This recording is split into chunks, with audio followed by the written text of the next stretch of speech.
Violet in the Snow. Part 4. Summer Voices.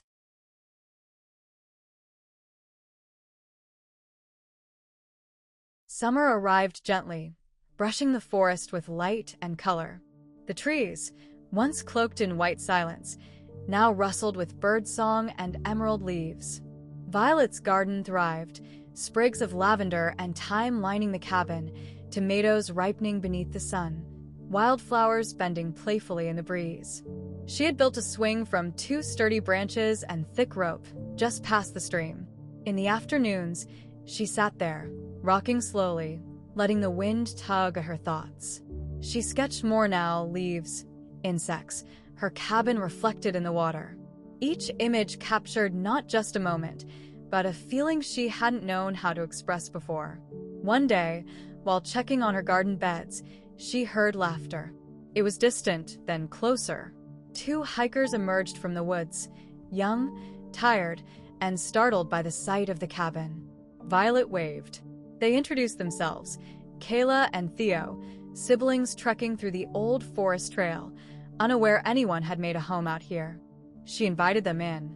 Over iced wild mint tea, they listened as Violet shared fragments of her life: nursing, snowstorms, planting. They spoke of city noise and burnout, of the longing for silence they didn't know they had. They stayed the night in sleeping bags beside the fire and left with hand-drawn maps and tiny jars of dried herbs.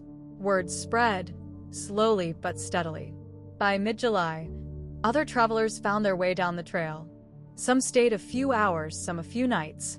Violet began to keep a guestbook, simple drawings and heartfelt messages inked beneath the date.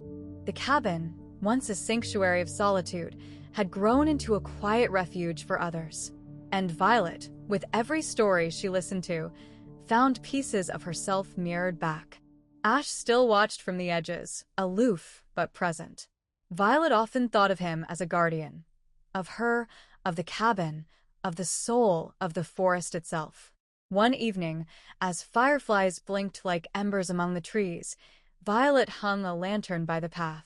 It glowed with soft, amber light, visible from the trail. It wasn't a signal. It was a welcome.